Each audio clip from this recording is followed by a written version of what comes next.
Gracias, presidente. Se han recibido los siguientes documentos. Oficio del secretario general de la Cámara de Diputados, por el que comunica que el diputado Carlos Bianchi será reemplazado en forma permanente en esta comisión por el diputado José Montalva. Oficio del secretario general de la Cámara de Diputados, mediante el cual comunica que el diputado Diego Schalper reemplazará en forma permanente esta comisión al diputado Jorge Guzmán. Comunicación del jefe de la bancada del Partido Republicano, por la que informa que el diputado Cristian Neira será reemplazado en la presente sesión por el diputado Carlos Arqueros. Comunicación de la ministra, señora Jimena Lincolao, mediante la cual excusa su inasistencia a esta sesión debido a que esta misma fecha y hora ha sido convocada por la Comisión de Desafíos del Futuro, Ciencia, Tecnología e Innovación del Senado en la ciudad de Santiago para presentarse y abordar la agenda legislativa del Ministerio. Solicita someter a consideración de la comisión que concurra en su representación el subsecretario. Asimismo, se ha recibido un correo electrónico de la jefa de gabinete del subsecretario, a través de la cual informa que el subsecretario se encuentra enfermo y en reposo, por lo que lamentablemente no podrá asistir a la sesión de hoy. Ordinario 418 de la ministra de Salud, mediante el cual, conforme a lo puesto en la Ley de Presupuesto del Sector Público, año 2025, detalla información relativa a la glosa 16, ciberseguridad. Tecnología de Información y Comunicaciones, correspondiente al cuarto trimestre del 2025. Oficio ordinario 252 de la Directora Nacional de Senda, mediante el cual, de acuerdo con lo estipulado en la Ley de Presupuesto del Sector Público, año 2026, informa sobre glosas y articulado a reportar en el mes de marzo de 2026. Oficio del director de la Biblioteca del Congreso Nacional, mediante el cual remite una minuta de asesoría técnica parlamentaria elaborada por la Biblioteca que presenta una síntesis de las principales leyes analizadas por la Comisión durante el periodo legislativo anterior, así como un detalle de los proyectos de ley que al 11 de marzo de 2026 se encuentran pendientes de discusión. Oficio 1227 de la Subsecretaría de Prevención del Delito, mediante el cual, conforme a la Ley de Presupuesto, en particular lo dispuesto en el primer párrafo de la glosa número 4, correspondiente a la Subsecretaría de Prevención del Delito del Ministerio de Seguridad Pública, señala que la información se encuentra disponible en el apartado glosa de Ley de Presupuesto del sitio web institucional de esa subsecretaría. Correo electrónico del gerente regional de políticas públicas, región andina de la ALAI, señor Pablo Nieto, por medio del cual se hará que la Asociación Latinoamericana de Internet y la Information Technology Industry Council y la Cámara de Comercio de Santiago tienen el agrado de compartir con esta comisión la carta que adjuntan como organizaciones que representan a un amplio sector del ecosistema digital y tecnológico del país. Consideran importante expresar su preocupación frente a la eventual tramitación del proyecto de ley que regula la creación y difusión de imágenes digitales realistas de la imagen, cuerpo o voz de las personas generadas mediante inteligencia artificial, así como la intención de priorizar la discusión del proyecto de ley sobre protección de los neuroderechos y la integridad mental y el desarrollo de la investigación y las neurotecnologías. Nuevo correo electrónico del gerente regional de políticas públicas, región andina, de la Asociación Latinoamericana de Internet ALAI, señor Pablo Nieto, por medio del cual, en nombre de ALAI, hace llegar un documento adjunto, sus comentarios técnicos al proyecto de ley que regula la creación y difusión de imágenes digitales realistas de imagen, cuerpo, voz de las personas generadas mediante inteligencia artificial. Es toda la cuenta, presidente. Gracias, secretaria. Respecto a la cuenta, quería plantear un tema a la comisión que vamos a tener constante problema, creo yo, porque el Senado ha fijado a la misma hora la comisión de ciencia en Santiago. Entonces, cuando tengamos nosotros agenda legislativa y vamos a requerir probablemente siempre la presencia, ya sea de la ministra o el subsecretario, eh, vamos a tener un problema porque la ministra no va a poder venir, como sucede ahora que tiene que estar a la misma hora en el Senado. Entonces, creo que sería importante el que pudiésemos, no sé si ahora en este minuto, pero poder acordar. Tenemos dos opciones: o solicitar una comunicación para que el secretario de la Cámara o el presidente de la Cámara tome contacto con el Senado y ver cómo se ponen de acuerdo para que las comisiones no sean a la misma hora o tan cercanas a la misma hora, porque una es en Valparaíso y la otra en Santiago. Si fuera una a la 1 de la tarde aquí en el Congreso, ya puede venir a las dos comisiones, pero como hay un traslado de casi 2 horas de diferencia, hace físicamente imposible que ella pueda estar en las dos comisiones. Entonces, tenemos dos alternativas. Una es que pueda hablar el secretario con el secretario del Senado y ver cómo pueden adecuarla, o nosotros plantearle directamente, para eso requerimos la unanimidad, el cambiar nuestro horario de la comisión. Una de las alternativas, porque algunos habían planteado, era correrlo para ya sea el día martes o el día miércoles en la mañana. Yo no tengo problema para eso, pero tendría que contar con la unanimidad y que no tuviese tope, ningún parlamentario tuviese tope de horario. 8:30 de la mañana, sí. Eh,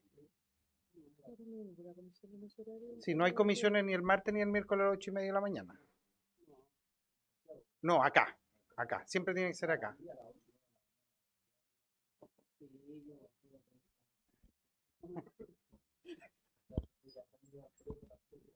Sí.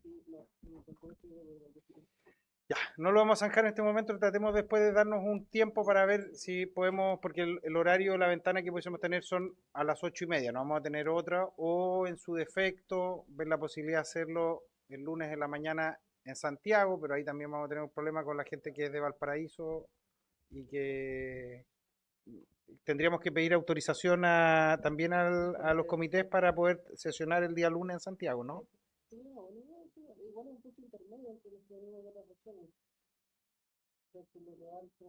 Sí. Diputado Briones.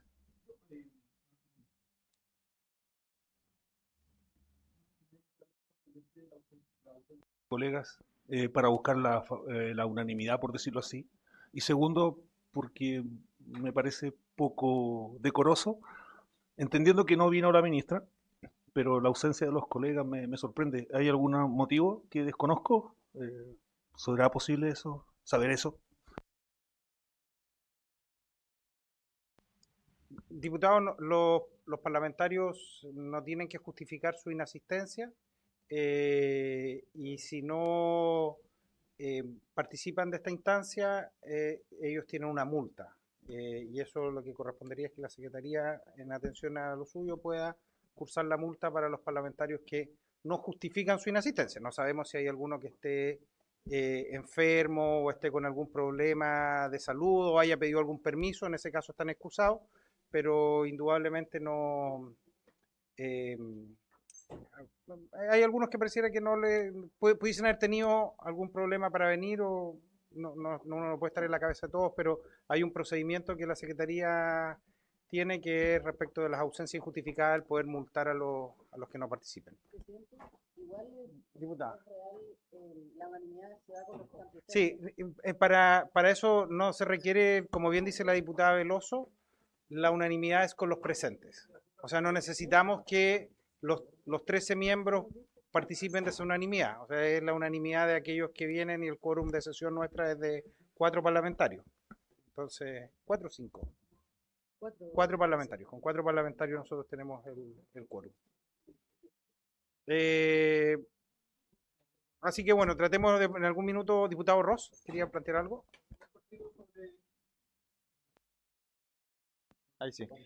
Muy cortito sobre el punto, solamente porque faltan parlamentarios, como bien se dijo, y por respeto también a las otras comisiones que puedan tener, porque arreglar aquí un acuerdo de horario, yo no tengo problema en principio en cambiarla, pero creo que esto sí requeriría por deferencia que todos opinaran, digamos. Entonces, iba a plantear como alternativa que tuviéramos a bien recibir al subsecretario cuantas veces fuera necesario también, cuando la ministra no pudiera. O sea, se me hace muy extraño que pase muchas veces lo que pasó hoy día, que es que no puedan ni la ministra ni el subsecretario, digamos. Entonces, entendiendo el punto de que la ministra no va a poder venir cuando esté citada al Senado, primero, no creo que esté citada al Senado todas las comisiones del Senado, y segundo, siempre va a estar el subsecretario. Entonces, de ciencia, efectivamente.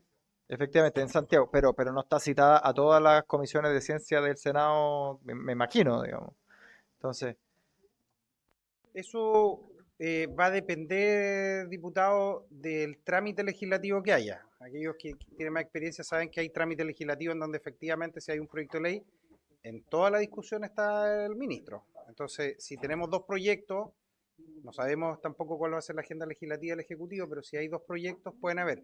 Y yo soy siempre partidario, y lo hacíamos incluso con el gobierno cuando nosotros éramos gobierno, y eso yo creo que es una parte de la defensa de las condiciones que tenemos los parlamentarios, es que si hay una discusión y está citada la ministra, salvo contada excepción, uno tiene que volver a citar a la ministra, porque si no los ministros no van a querer nunca venir al Congreso. Y eso ahí el colega Celi lo sabe bien. Usted había solicitado la palabra. Ok. Sí, presidente, por su intermedio, esto nace desde el corazón.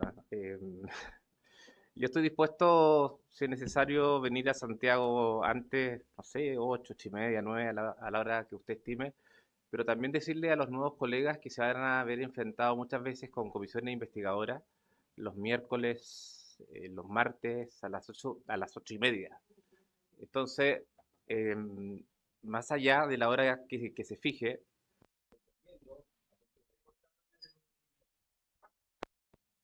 entendiendo a muchos de ellos que tienen que ir a dejar a sus hijos al colegio o a sus hijas, que parte de nuestra obligación es ceñirnos a los horarios que finalmente se fijen o aquellos que autorice el comité. Yo reitero, yo tengo una posición más cómoda porque soy de acá y por lo mismo yo me voy a ceñir a la mayoría, pero desde ya para, para ser práctico, si quieren en Santiago, yo no tengo ningún problema, pero se van a ver enfrentados muchas veces a comisiones los martes muy temprano, los miércoles muy temprano e incluso los jueves. Es muy común que hayan comisiones investigadoras. Solamente dejar eso presente para que vayan acostumbrándose, lo digo en la mejor de las ondas, que el trabajo parlamentario requiere muchas veces horarios que van a ser bastante incómodos para para el diario vivir, presidente. En Santiago el lunes yo no tengo problemas y finalmente esa es la decisión que finalmente se resuelve en esta comisión. Gracias, presidente. Sí, gracias. Yo voy a conversar con el secretario para ver el tema. Si tenemos una agenda legislativa, el presidente tiene la atribución de citar a las 8:30, igual en otra sesión, igual lo vamos a hacer, pero para la sesión ordinaria vamos a conversar con el secretario, ver cuál es la posibilidad y cuáles son las opciones y las alternativas que pudiésemos tener justamente para no tener este tope con el Senado. Siguiendo la orden del día, nos corresponde votar, tenemos 3 artículos. Yo creo que votemos los 3 artículos mejor para poder, porque está la sugerencia de invertir el orden, y después le damos la palabra al invitado respecto al segundo punto de la tabla. Los artículos son cortos, estos artículos que tenemos que ver, ¿no? Sí, presidente, necesito dar cuenta de un reemplazo que llegó a tiempo, pero no lo habíamos visto porque llegó al correo. Es para reemplazar al diputado Cristóbal Martínez por la diputada Alejandra Valdebenito por la sesión. Está bien, no está tampoco, ¿no? No, No. pero puede llegar durante la votación. Sí. En la votación quedamos corresponde iniciar la votación del artículo 10, la indicación 34 del Ejecutivo. La indicación 34 del Ejecutivo reemplaza el artículo 10, que ha pasado a ser 9, por el siguiente. Artículo 9. Medidas cautelares. Los tribunales ordinarios de justicia, de conformidad a lo dispuesto en el artículo precedente, podrán decretar en cualquier momento el retiro o bloqueo del contenido a solicitud del afectado. Asimismo, podrán resolver la adopción de las medidas necesarias para evitar que prosiga el daño cuando exista peligro inminente de daño irreparable. Eso es, presidente. Se abre la palabra respecto del artículo.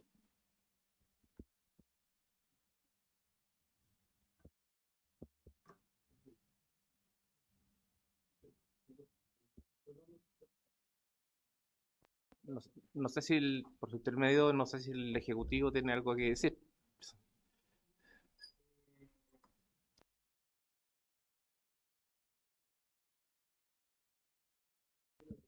Hay un asesor del Ejecutivo, pero nosotros necesitamos la unanimidad para poder darle, porque él no está invitado. Entonces, el que está invitado es la ministra, tampoco está invitado el subsecretario, pero íbamos a hacer una excepción con el subsecretario, y no está el Ejecutivo, pero en votación nomás. Sí, adelante, diputado. Sí, presidente, a mí me parece que la indicación corre un riesgo importante de caer en la arbitrariedad. Yo creo que sacar estas cosas de, del conducto regular, que hoy día es, ¿no es cierto?, la justicia, creo que finalmente va a erosionar un derecho que creo que todos atesoramos, que es el de la libertad de expresión, y poder caer en la censura previa me parece sumamente grave. Eh, y no tengo mucho más para decir al respecto. Yo creo que esa es razón suficiente para rechazar la indicación. Gracias. Diputada Gael.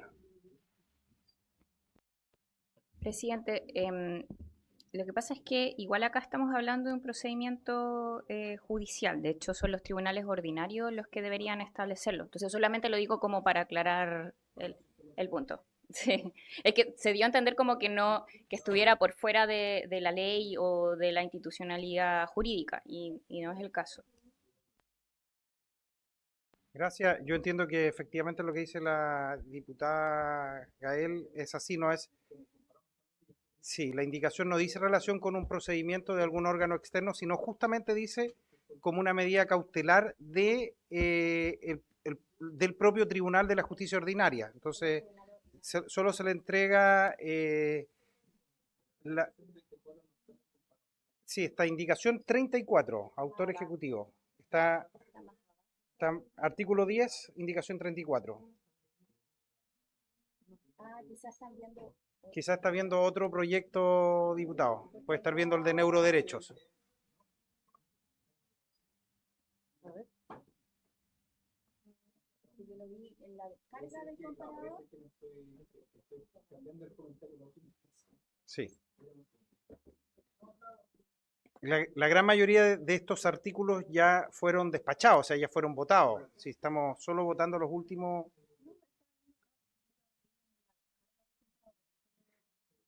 Quizás, secretaria, si procede a leer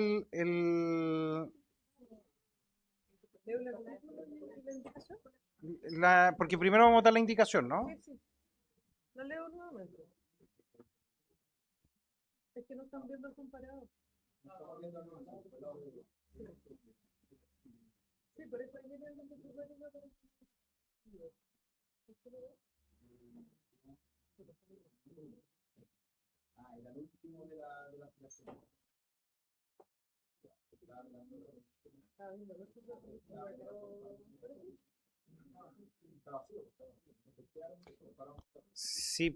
si procede, y de todas maneras el comparado entiendo que eso fue enviado a todos anteriormente por correo electrónico, lo deben tener.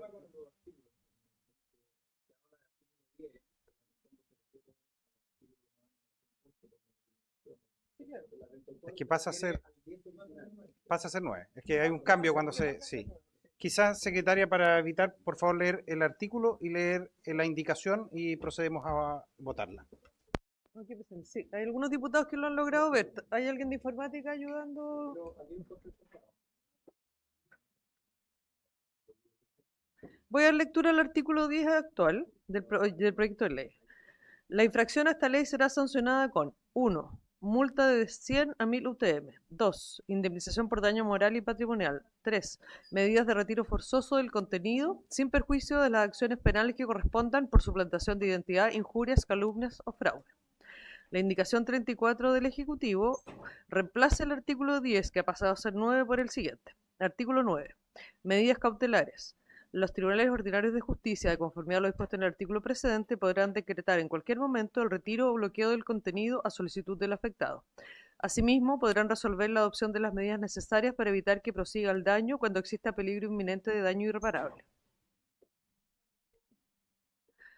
Lo que pasa es que las acciones del Ejecutivo fueron modificando completamente el proyecto, entonces la numeración no corresponde a la anterior. Sí. En votación, en la indicación número 34. ¿Vamos a votar nominalmente o con el sistema?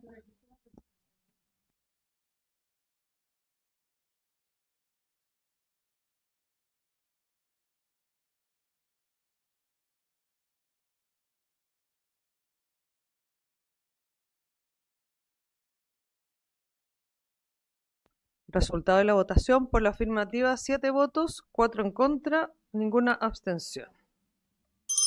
Aprobado. Aprobado. Se entiende. 35 de la diputada Elia Molina, ella la dejó retirada La antes 36 yo de... entiendo que se entiende rechazada. que resulta incompatible con lo ya aprobado, por lo tanto Solo nos queda la 37. se da por ¿no? rechazada.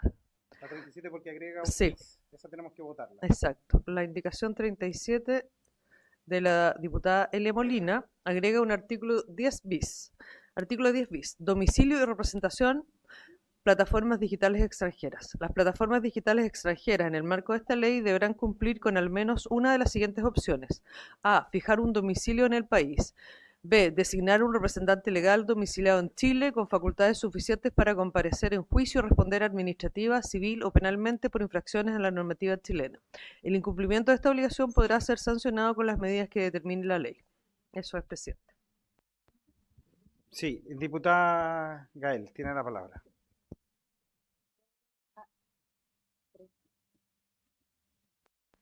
Presidente, sí, mire, es que ya aprobamos en el actual artículo 4 y por lo tanto ya quedó dentro del proyecto de ley el domicilio y representante legal.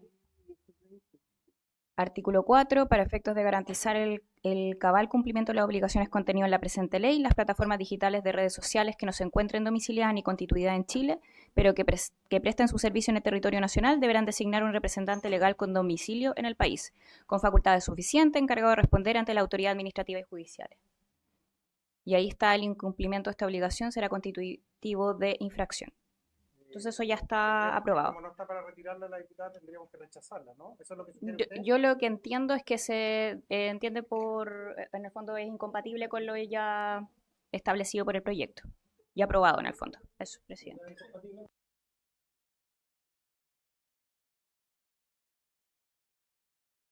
En otro artículo. Sí, en el artículo 4 del proyecto. Ok. Les compartí en el WhatsApp del grupo el texto del proyecto tal como va quedando para que todos lo puedan ver. Vamos al artículo 11. La indicación 38 del Ejecutivo reemplaza el artículo 11 que ha pasado a ser 10 por el siguiente. Artículo 10. Canal de denuncias. Sin perjuicio de lo señalado en el artículo anterior, cada plataforma digital de redes sociales dispondrá de un canal de denuncias en su página web o interfaz de usuario, mediante el cual las personas afectadas, sus herederos o representantes legales podrán requerir el retiro de representaciones digitales verosímiles pero falsas para efectos de que se suspenda su disponibilidad al público. Eso, presidente. ¿Qué número es? La 38. Diputado Rojo, la palabra. No entendí, presidente, por qué la indicación 36 se consideró incompatible con la ya aprobada de la 34. Eso, si alguien me... Es parte de la técnica legislativa, diputado, cuando usted aprueba una norma y ya esa norma hace una indicación en un artículo, yo no puedo volver con otra indicación que va sobre el mismo artículo porque ya se entiende aprobado ese artículo. Distinto es cuando yo presento una nueva indicación, por ejemplo, que agrega un artículo extra. Porque si no tendríamos que estar discutiendo todas las indicaciones para abajo, indicaciones que después pudiese ser incompatible con lo que ya aprobamos. Entonces, por eso se entiende por incompatibilidad rechazada. Tiene la palabra, diputado. Le agradezco la explicación, presidente. Yo algo sabía del proceso legislativo, pero por eso yo decía el tema de a qué artículo incide cada una de las indicaciones, porque el 34 habla de medidas cautelares, ¿no es cierto? Y el artículo 10, al que hacía referencia, estábamos hablando de las sanciones que se iban a aplicar a las plataformas digitales, algo bastante distinto. Entonces, la 36 venía a hablar de ese tema, no de medidas cautelares. Entonces, no veo la incompatibilidad con incluir, ¿no es cierto?, esta indicación a continuación inmediatamente de lo que acabamos de aprobar respecto a las medidas cautelares. Tiene que ver, diputado, con la técnica de la presentación del artículo, porque no es con el contenido propiamente tal, sino que este artículo dice reemplazar al artículo 10. Entonces nosotros ya aprobamos una indicación del artículo 10 y la diferencia, por ejemplo, la indicación número 37 no dice reemplaza el artículo 10, sino que dice agrega un artículo bis, es decir, un artículo extra. Eso es parte de la técnica legislativa, porque como le digo, ya no se vuelve incompatible por el contenido, sino que se vuelve incompatible porque esta nueva indicación reemplazaría lo que ya aprobamos. O sea, claro. tendríamos que votar todas las indicaciones para abajo, normalmente. Por eso se aprueba solo la primera indicación y si lo que uno corresponde, si quiere que se apruebe la indicación más abajo que a uno le parece, es rechazar, rechazar, rechazar hasta que toca la indicación que que uno cree que es la indicada que debe aprobarse en el proyecto.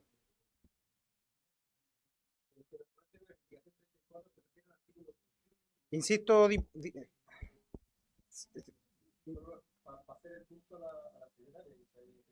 sí, secretaria, si puede aclararle al diputado, por favor.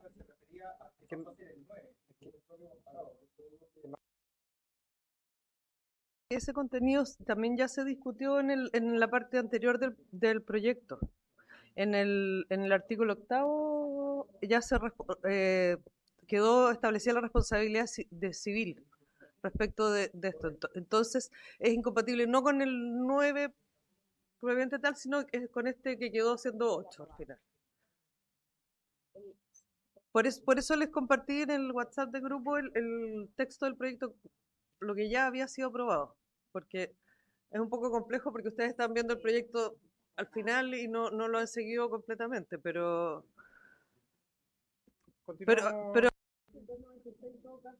hacen las facultades del presidente para ir revisando el proyecto de ley y ir viendo qué normas son incompatibles con lo ya aprobado y no ponerlas en votación.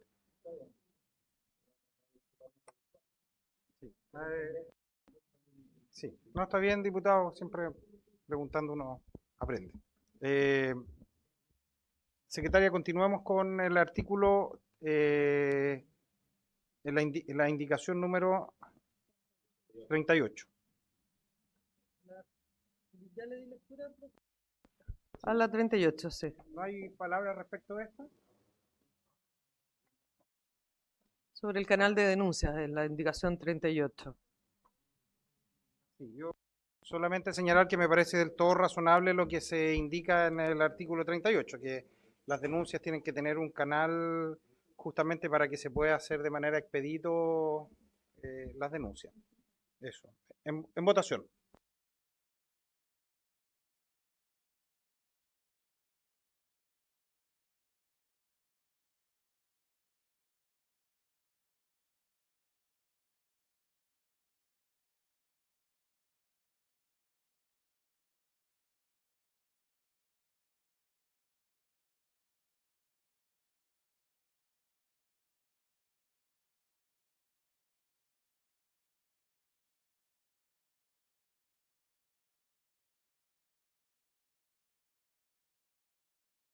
Resultado de la votación, 6 votos a favor, 5 en contra, ninguna abstención. Aprobada. Entiendo que por lo mismo se entienden rechazadas las 11, la indicación 11, ¿no? Sí. La 11, sí. A continuación viene la 40, es del Ejecutivo, para intercalar a continuación del artículo 10 el siguiente artículo 11 nuevo. Artículo 11, potestad sancionatoria. El ejercicio de la potestad sancionadora respecto de las infracciones dispuestas en la presente ley corresponderá a la agencia y su determinación se sujetará de conformidad a lo dispuesto a lo establecido en el artículo siguiente, así como lo dispuesto en los artículos 42 y 43 de la ley 19.628, introducido por el numeral 14 de la ley 21.719.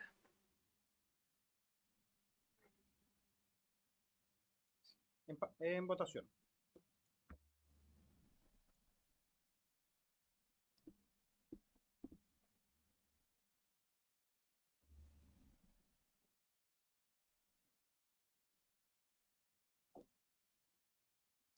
Resultado de la votación, 6 votos por la afirmativa, 5 en contra, ninguna abstención.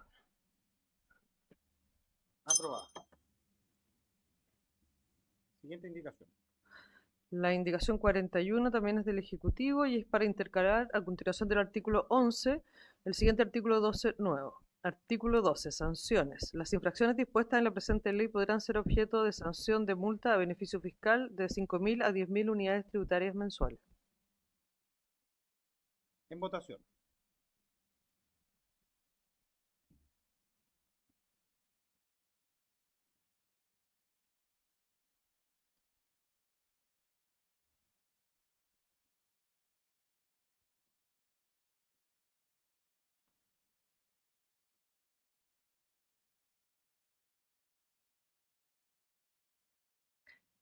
Diputado Arquero. Resultado de la votación. Por la afirmativa, 6 votos, 5 en contra, ninguna abstención. Aprobado. La indicación 42 es del Ejecutivo para suprimir el título cuarto. Eso es porque no va a quedar ningún artículo en este título 4 que era coordinación con otras normas. ¿Lo aprobamos por unanimidad? Eso solo es un tema formal. Presidente, perdón, pero deberíamos dejarlo en el sistema. Okay. Por favor. La tecnología no siempre hace todo más... Más expedito.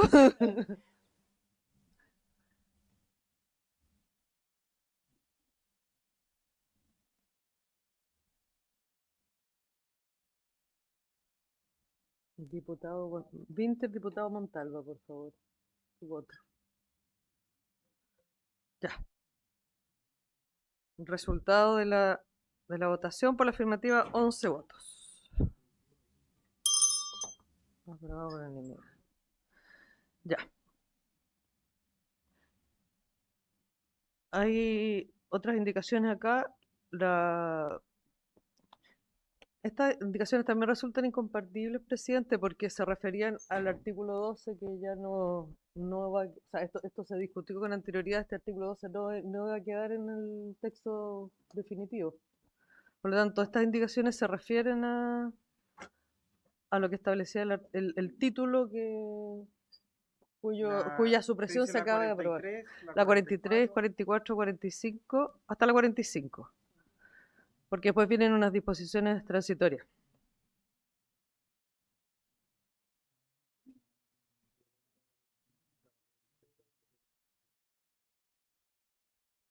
¿Son incompatibles? Esa es la 43, la 44 y la 45. Sí, presidente.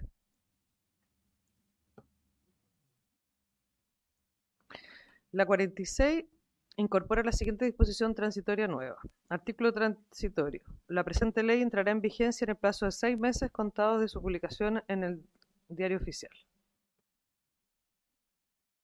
¿Cuál es? La 47. La 46.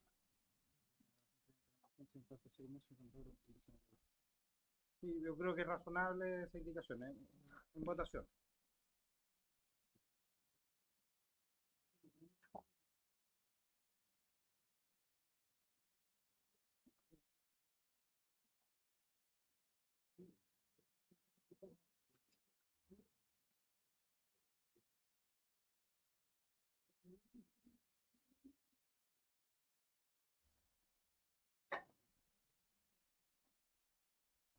Resultado de la votación: por la afirmativa 9 votos, 2 en contra, ninguna abstención.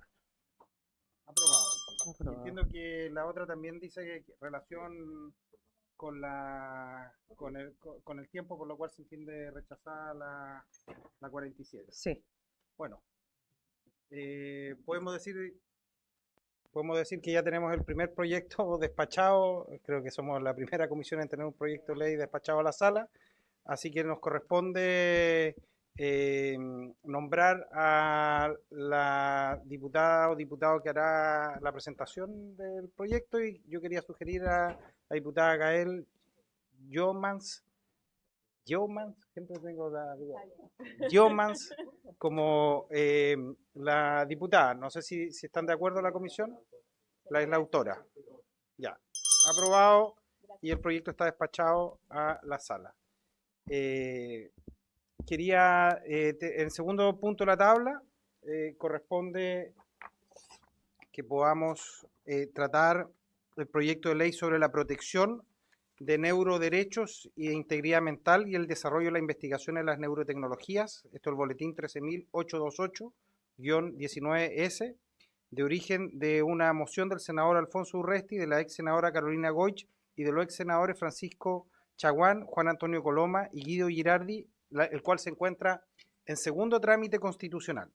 Y para tales efectos hemos invitado a los autores y ha querido gentilmente el poder asistir el ex senador y ex diputado también, quien estuvo en esta Cámara, el señor Guido Girardi, para que nos pueda exponer sobre este proyecto. Tiene una presentación el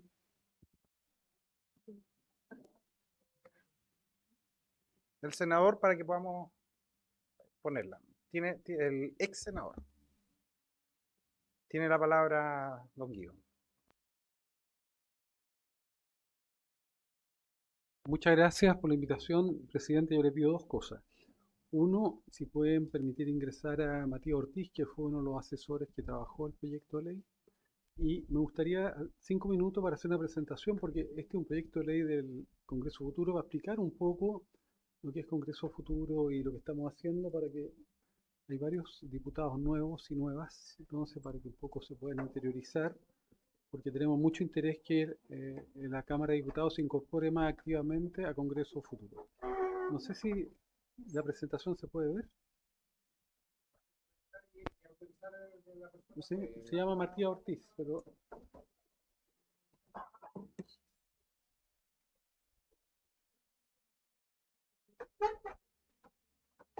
Matías, siéntate.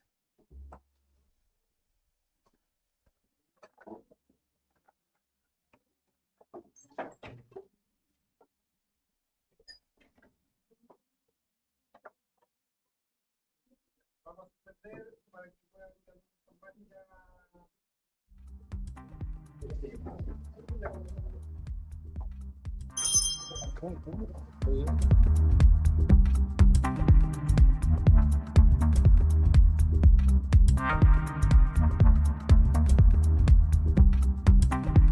Señor Girardi tiene la palabra para exponer sobre el proyecto y además mencionar además que nosotros tenemos un nexo especial con el Congreso del Futuro, quien tiene un trabajo que creo que es muy importante y probablemente en otra oportunidad, no sé si ahora lo tiene, pero sería muy interesante el poder también el poder tener un acercamiento para ver que se nos pudiese dar una orientación respecto a algunas temáticas legislativas. El Congreso del Futuro es un espacio pluralista que está compuesto por todos los colores políticos de este Congreso y que recibe el apoyo institucional de ambas cámaras.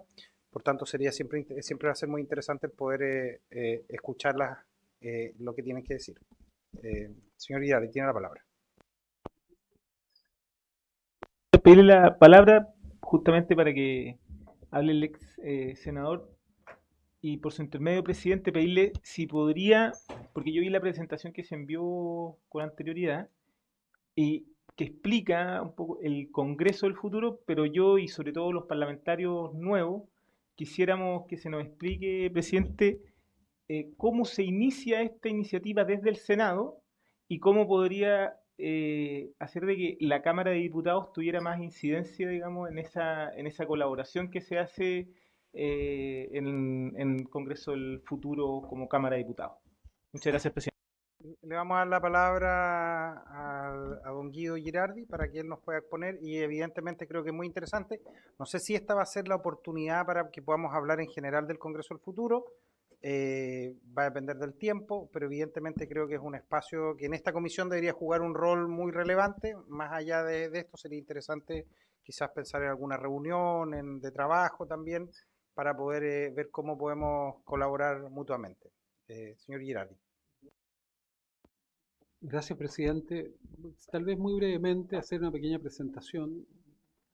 Yo lo tenía pensado en realidad porque el Congreso Futuro nace en el año 2011. Me toca ser presidente del Senado. Yo, por una razón muy aleatoria, tuve un maestro que es un filósofo francés que se llama Edgar Morin, que es uno de los grandes intelectuales europeos, que se llama el presidente del pensamiento complejo, le decían el pensador planetario, que tiene 104 años y todavía sigue muy activo en Francia, que nos inspiró a un grupo de personas de distintas partes del mundo y para mí su influencia fue muy importante porque nos invitaba todos los años a Francia y nos reunía con científicos, poetas, filósofos a conversar.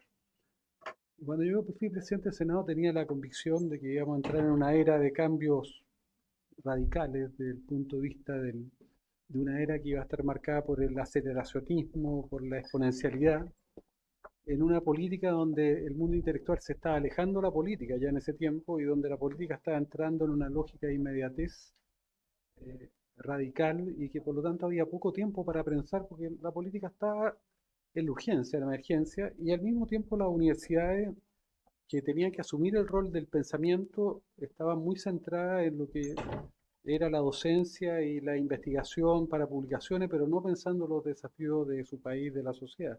Entonces, lo que hicimos ahí fue decir, bueno, ¿por qué nos juntamos a las universidades con la política, con la Academia de Ciencia, con el Parlamento? Y de ahí nace el Congreso Futuro y nace la Comisión Desafío Futuro.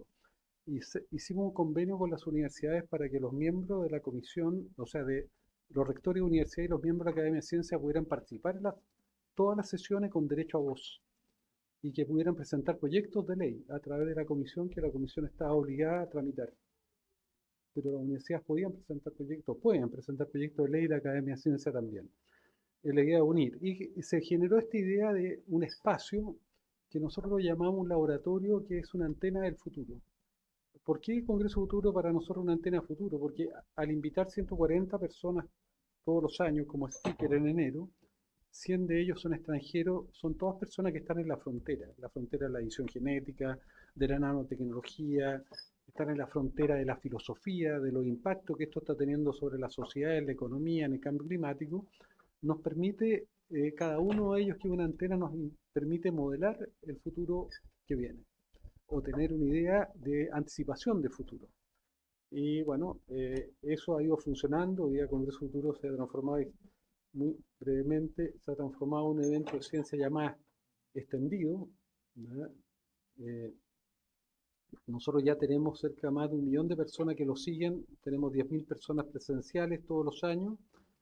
Se internacionalizó el Congreso Futuro, estuvimos en España haciendo un congreso iberoamericano con toda la universidad española y con todos los sectores políticos y el rey de España, en España. UNESCO está planteando que nuestro modelo sea un modelo mundial de generación de políticas públicas. Han venido 1.200 de los más importantes intelectuales. La gracia es que es todo lo que hacemos gratis. Esto es un bien público. Nosotros no pagamos fee. Por ejemplo, ahí está Yuval Harari, que cobra 150.000 euros, pero a Chile vino gratis. Ahora, ¿qué hacemos? Igual tenemos una seducción, les pagamos hotel, business, que es nuestro mayor gasto en realidad es el pasaje, y lo llevamos a la Antártica y a Alma. Y eso es un espacio colaborativo que también, porque esto es la alianza de todas las universidades chilenas, del Senado. Esto nació como una alianza con la Cámara de Diputados. Cuando yo empecé con esto, Patricio Melero era el presidente de la Cámara y inicialmente la Cámara estaba participando activamente. Se hace en todas las regiones, en algunas regiones se hace 2 días, pero se hace en todo el país.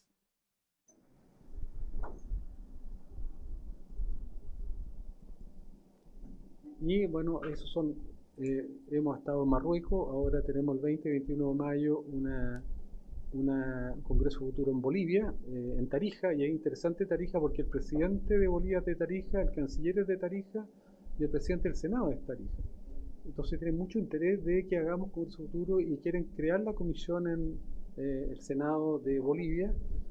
Yo de hecho le comenté tanto al presidente de la Cámara como a la presidenta del Senado que sería interesante que participaran algunos de los dos para fortalecer estas relaciones con Bolivia.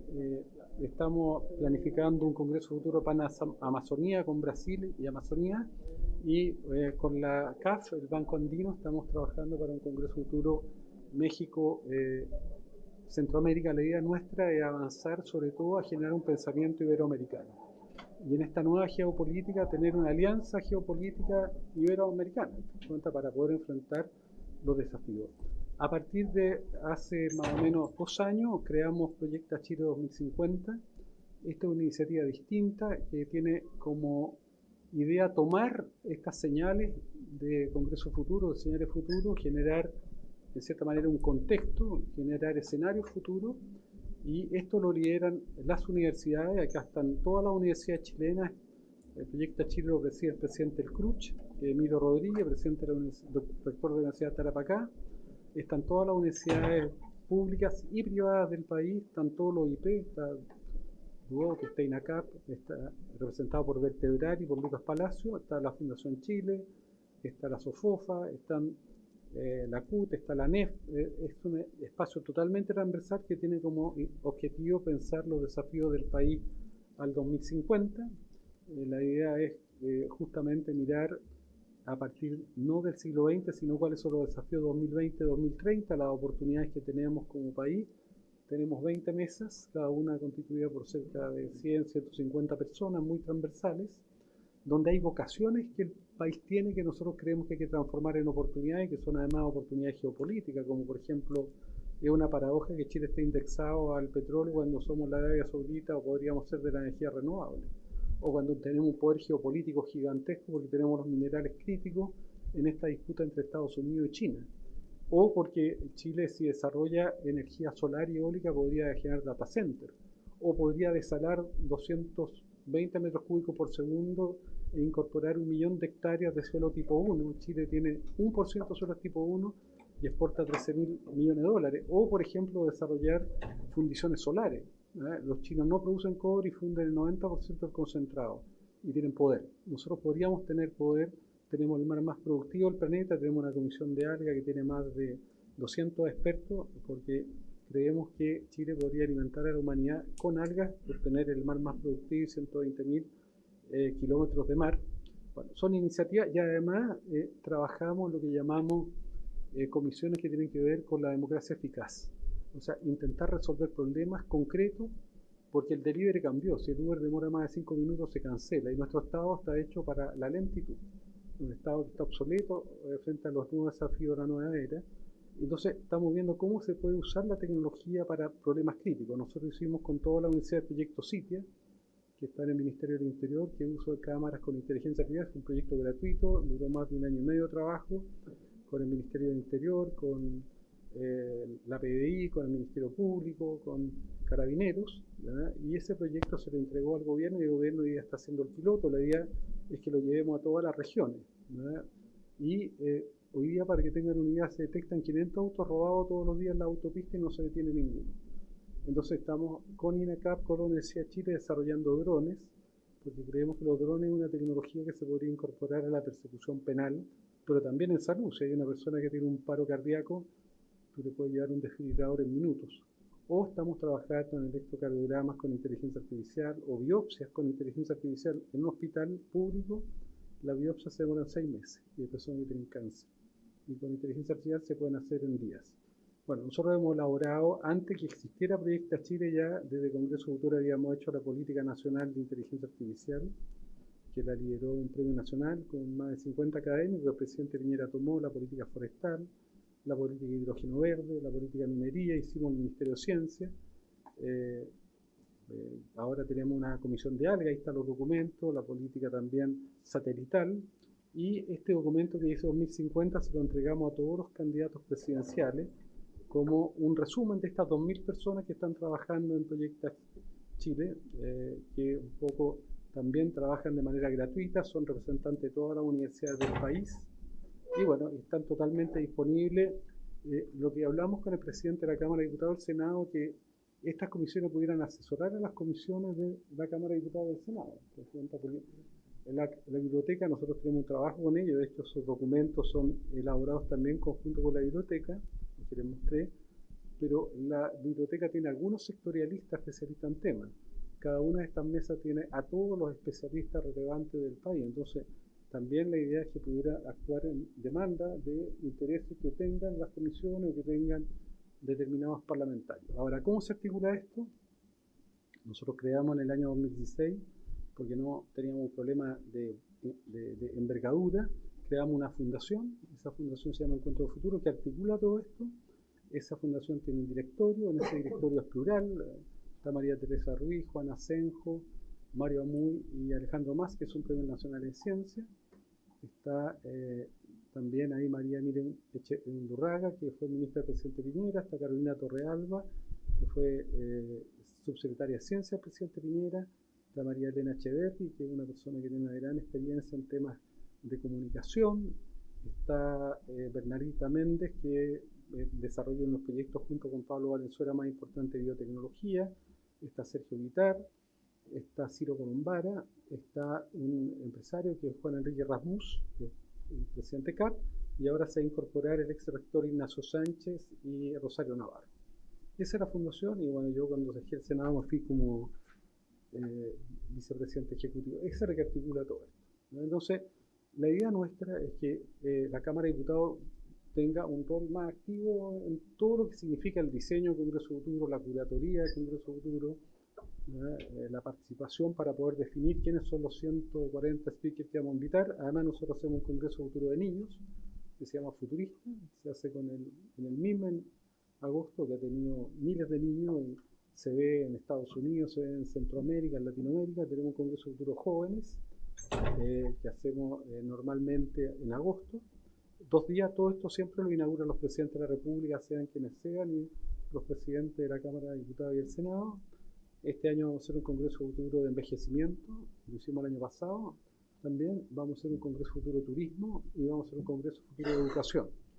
Y en cada Congreso Futuro ponemos cumbre. El año pasado hicimos una cumbre de filósofos, vinieron 10 de los principales filósofos del planeta, y una cumbre de futuro del trabajo, donde vinieron 10 de los más importantes expertos en inteligencia artificial y trabajo, si va a haber sustitución, si va a haber reemplazo, quién va a financiar las prestaciones sociales, cómo se relaciona el envejecimiento de una sociedad envejecida con una pirámide de trabajadores activos cada vez más precaria, que además van a ser reemplazados por la tecnología rápidamente. Entonces se viene un tsunami que hay que enfrentar, ¿no?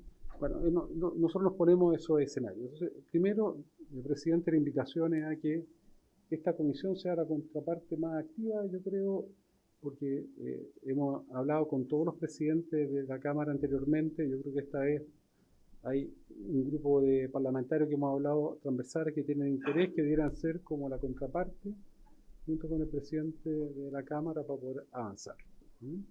Están invitados, evidentemente, los parlamentarios están en Proyecta Chile. De hecho, yo a Yael la invité a formar parte de Proyecta Chile. También invité a un parlamentario que ese tiempo era de oposición.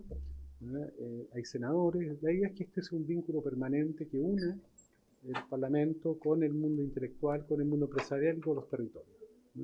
Ahora, me refiero, si quiere, presidente, le parece, voy a presentar a Matías Ortiz, es abogado, trabajó conmigo en la elaboración de este proyecto. Ahora, esto es una iniciativa particular. Esto nace a partir de otro proyecto de ley, que es una ley, que es la ley de neuroderecho, que es una reforma constitucional, que Chile es el primer país del planeta que avanzó hacia establecer un nuevo derecho humano, que son los neuroderechos, que son derechos que tienen que ver con la protección del cerebro. ¿Por qué? Porque el cerebro es el campo de batalla del futuro y del presente. Porque la era que estamos viviendo es la era donde el combustible cada vez más valioso son los datos, y los pozos petroleros de los datos son los cerebros, y la manera de acceder a los cerebros es la atención. Y la economía de atención es la economía más valiosa que hoy día hay. Rafael Yuste, que es tal vez el neurocientífico más importante a nivel mundial hoy día, vino a Congreso Futuro 6 años atrás. Bueno, y él fue uno de los motivadores de esto. Rafael Yuste era el director del proyecto BRAIN del presidente Obama, que son un proyecto equivalente al que hizo Clinton para descifrar el genoma humano. Rafael Yuste es profesor de la Universidad de Columbia, y el presidente Obama lo nombró él a cargo de 400 centros mundiales para colaborar a descifrar el cableado del cerebro humano, porque va a ser la base del desarrollo de la inteligencia artificial. De hecho, el Deep Learning, cuando Jan LeCun y Joshua Bengio desarrollan Deep Learning, lo hacen en base a un modelo de funcionamiento de la corteza visual, por ejemplo. Y este personaje es el que un poco nos plantea esta idea. Rafael Yuste reunió a un grupo de 20 de los más importantes neurocientíficos del planeta, hizo una publicación en Nature, plantearon una idea de lo que debieran ser los derechos humanos, de la preservación del humano. Tenemos que recordar que la tecnología que estamos viviendo es una tecnología totalmente distinta. Hasta ahora la tecnología había aumentado las competencias humanas. El martillo siempre será martillo, pero aumenta las competencias humanas y siempre será gobernado por un humano. En la tecnología que estamos enfrentando, particularmente la inteligencia artificial generativa, es una inteligencia artificial viva que es sustitutiva al humano. Es un martillo que crea nuevos martillos que deciden dónde clavar los clavos y lo puede hacer cada día mejor. Y puede desplazar al humano. Entonces, en 5 años más, todos los modelos de OpenAI, de Anthropic y de todas las grandes competidoras, que son China y americanas fundamentalmente, señalan que la inteligencia artificial general, que quiere decir que va a superar al humano, va a ocurrir en 5 años más, y vamos a tener inteligencia que probablemente va a hacer mejor todo lo que hacen los seres humanos. Y entonces va a venir una discusión ética de decir qué queremos preservar del humano. Cuando antes sabíamos número de teléfono, hemos perdido competencias humanas porque la hemos ido trasladando a la máquina. La inteligencia generativa tiene oportunidades gigantescas, pero también si uno deja de hacer esfuerzo cognitivo y se lo traspasa a la máquina, va a perder la capacidad de pensar. Y por lo tanto lo que tenemos que defender es la capacidad de pensar. Entonces, la ley, muy simplemente, lo que hace la ley de neuroderecho establece cuáles son las competencias que nos hacen humanas que debieran ser conservadas en la eventualidad de una externalización a la máquina. Y qué competencias como la privacidad, como la identidad, como el libre albedrío, la capacidad de agencia, el acceso igualitario a las tecnologías deberán mantenerse como derecho y evitar los sesgos. Bueno, eso se transformó en una reforma constitucional. Lo interesante fue la manera que se hizo. En ese proyecto, en realidad, los que participaron fueron todas las universidades lideradas por Ignacio Sánchez y Ennio Vivaldi con sus equipos de ética y de inteligencia artificial. Ese proyecto se elaboró colectivamente junto con Rafael Yuste. Fue presentado de manera transversal por todos los senadores de la comisión, que eran Chaguán, Coloma, Carolina Goy, yo y Alfonso Urresti, y se aprobó en forma unánime en la Senado y la Cámara de Diputados. Y hoy día es un modelo mundial. Hoy día en Estados Unidos hay varios estados que ya tomaron la decisión de tomar el modelo chileno, como California. Se está desarrollando en México, en Francia, bueno, en distintos lugares del planeta.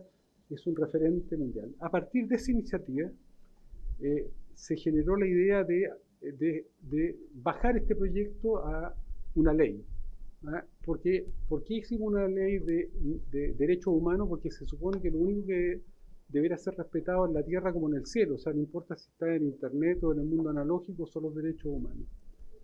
Pero las leyes no tienen imperio a nivel global, y aquí cuando tú regulas internet estás hablando de algo que es global. Y ninguna ley chilena va a poder regular el ciberespacio, ni regular lo que ocurre en internet. Los derechos humanos sí lo pueden, o debieran ser algo que debieran garantizarse no importa dónde se estuviera. Pero a partir de iniciativas, por ejemplo, como Neuralink, el equipo que formó este equipo de científicos a nivel internacional, nos planteó que hiciéramos el primer modelo de regulación de neurotecnología directa. O sea, Neuralink ya tiene dispositivos que pueden leer los pensamientos, que pueden leer las emociones, que pueden leer el inconsciente, que pueden hacer aumentos de capacidades intelectuales, y evidentemente eso puede tener aspectos positivos o negativos. Y esas neurotecnologías directas, esta comunidad de científicos nos planteó en ese tiempo también a las universidades, a la Católica y a la Universidad de Chile fundamentalmente, que eran las que lideraban esto, pero participaban todas las universidades, la posibilidad de desarrollar una iniciativa legal en torno a hacer la primera regulación legal para regular neurotecnologías directas. Y ese proyecto, lo interesante que tiene, que fue un proyecto hecho por las universidades. La mayor parte de este proyecto, que no quiere decir que sea perfecto, fue redactada por académicos de la Universidad Católica, por Paulina Ramos, que es la jefa de ética de la Católica, por Carlos Amunátegui, que es uno del equipo constitucional de la Universidad Católica, participó también Lorena Donoso, que es la experta digital de la Universidad de Chile, participó también la profesora encargado de esto de la Universidad Autónoma, o sea, de distintas universidades son los que elaboraron este proyecto de ley. Y bueno, nosotros en el Senado no es que hiciéramos una acción de meros transmisores, participamos también, pero a partir justamente de la iniciativa. ¿Qué es lo que hace esto? Esto busca generar un modelo, y eso es lo interesante, más allá de las cosas específicas, las sanciones. Cuando uno habla de neurotecnología directa, está hablando de dispositivos que pueden conectarse con el cerebro, pueden leer el cerebro, pueden registrar datos, pero también pueden modificar la actividad neuronal. Entonces, evidentemente, esto debiera tener una regulación. Y lo que se nos ocurrió, en realidad se le ocurrió a este grupo de Morningside Group a nivel internacional, que hiciéramos el primer, yo diría, laboratorio en realidad de asimilar estas neurotecnologías que no tienen regulación en el mundo entero a dispositivos médicos. ¿Verdad? ¿Y por qué a dispositivos médicos? Bueno, porque los dispositivos médicos son, digamos, una neurotecnología cuando interviene dentro del cerebro, uno podría decir casi que es un dispositivo médico, independientemente del uso que sea. Recuerden, si bien esto puede tener problemas de que se accede a una tecnología que puede leer las emociones, el pensamiento, el inconsciente, piense que también a una persona que tiene Alzheimer le podría reponer sus recuerdos, o una persona que tiene un Parkinson o que tiene una esquizofrenia, recablear el cerebro. Por lo tanto, también puede tener usos que son terapéuticos y muy positivos también. Ahora, la discusión ética del acceso igualitario es que estas tecnologías podrían permitir que un niño tuviera 200 puntos más de CI. El que no lo tenga va a ser un discapacitado respecto al que tiene 200 más. Y se podrían generar castas. Por eso que garantizar el acceso igualitario era un tema que nos parecía razonable poner. Pero la idea justamente era construir una norma que permitiera justamente que tuviéramos un modelo de aproximación, y esto era hacer el equivalente a dispositivos médicos. Entonces, ¿de qué se trata? Bueno, los datos neuronales se definen como son datos que provienen de la actividad neuronal, que es representativa un poco de la actividad cerebral, y las neurotecnologías son cualquier tipo de tecnología que justamente permita leer la actividad neuronal, registrarla y eventualmente poder modificar esa actividad neuronal. Entonces, ¿de qué se trata? Así muy someramente, la idea de este proyecto de ley es que toda neurotecnología que ocurra en Chile tiene que tener un registro, como un medicamento, como un dispositivo médico, como un marcapaso, y que tiene que registrarse en el Instituto de Salud Pública y establecer ahí sus usos, sus eventuales problemas de efectos adversos, y establecer fundamentalmente, igual que un medicamento, un antibiótico, exactamente un sistema de consentimiento gradual. Para usar por ejemplo, una paracetamol, las personas no necesitan consentimiento salvo su decisión, aun cuando el paracetamol en mala administración puede generar una hepatitis fulminante, pero está abierto, depende del criterio de la persona. Un antibiótico ya requiere de un consentimiento adicional de un médico, y ya nadie se puede hacer un trasplante de corazón o poner un marcapaso porque quiere. O sea, hay una cierta regulación para esto. Y por lo tanto, se establece un sistema de consentimiento. Las personas van a poder acceder a este tipo de neurotecnología, y yo diría que lo importante es que en la eventualidad de que se produzcan daños, se produce todo un sistema escalonado también de eventuales sanciones civiles y eventualmente penales, muy parecido a los registros que tienen los dispositivos médicos en general. Por eso que es una ley que está muy asociada a eso. Ahora, yo sé que esto genera una tensión, porque también hay una corriente mundial que dice, bueno, ¿para qué vamos a hacer regulaciones en Internet? Mejor que no haya ninguna regulación. Pero cuidado, los mundos sin regulaciones son mundos sin sociedad. Si uno saca los semáforos a la calle hay un caos, ¿te das cuenta? Y por lo tanto tienen, de nuestro punto, que haber regulaciones, y ojalá que las regulaciones a futuro de Internet sean homologables a las regulaciones que tenemos en la sociedad. Porque si el cartero llega a tu casa, abre tu carta, la lee, tú lo vas a acusar de violación de privacidad. Si en cambio ocurre en Internet, no pasa nada. El email vende tus datos, no ocurre nada. Te das cuenta, hay un doble estándar. Si en los medios analógicos la televisión hace incitación al odio, tiene sanciones, hasta sanciones que pueden ser muy duras. Si ocurre en las redes sociales, no tiene ninguna sanción. O sea, tenemos que ir avanzando a futuro para generar un cierto grado de equilibrio.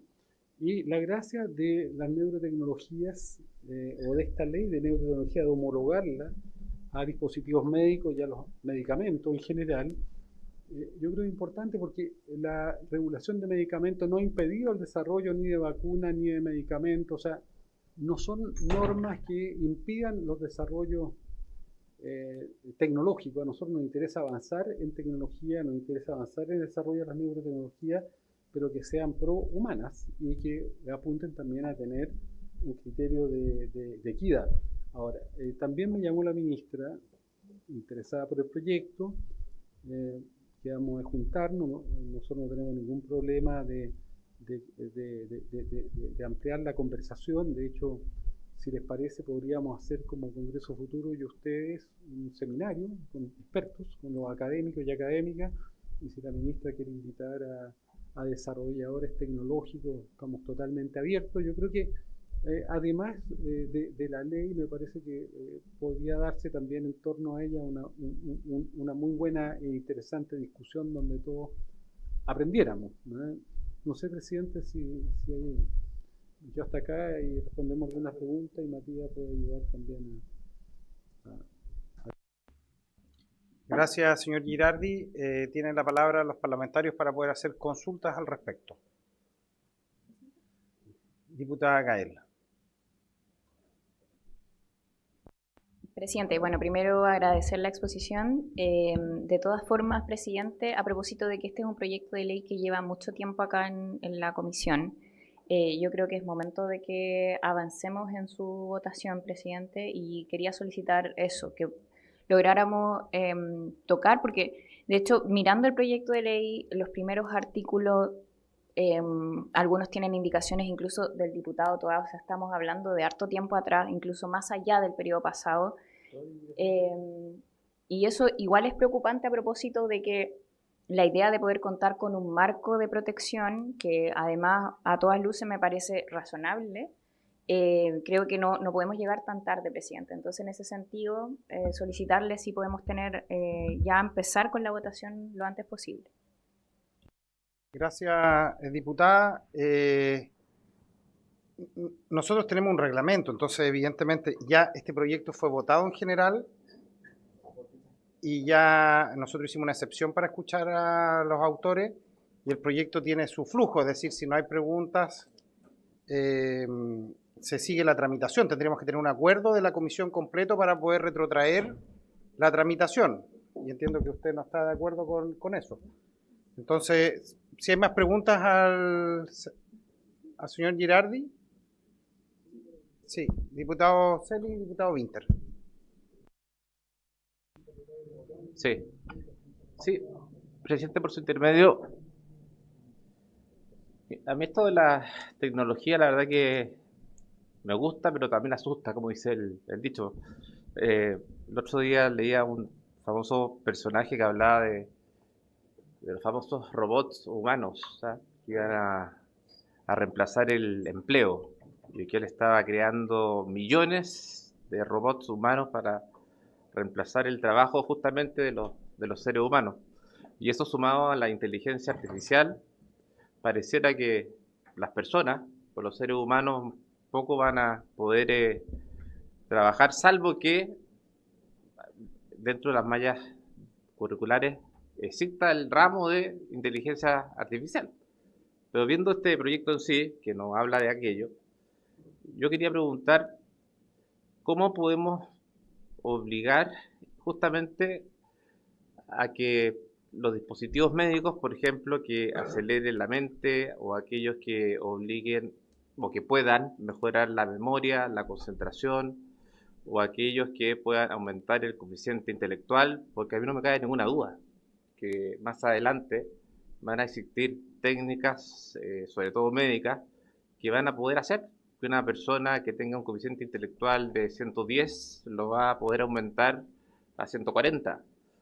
O bien que una persona que su memoria es muy baja pueda aumentarla al doble o al triple. Pero eso tiene un pequeño defecto, que eso va a ser posible para aquellas personas que tengan ingresos. Y eso no va a llegar a las personas que sean más vulnerables o a aquellas personas que no tengan recursos para poder optar a aquellos dispositivos médicos. Entonces, respecto a este proyecto, ¿cuál es la idea? Poder registrar aquellos dispositivos que van existiendo y que van mejorando, por ejemplo, el tema de la memoria, el tema de que las personas se van mejorando todo lo que dice relación con lo neurálgico, o bien va advirtiendo aquellos dispositivos que van reemplazando la actividad del cerebro. Eso, presidente, gracias.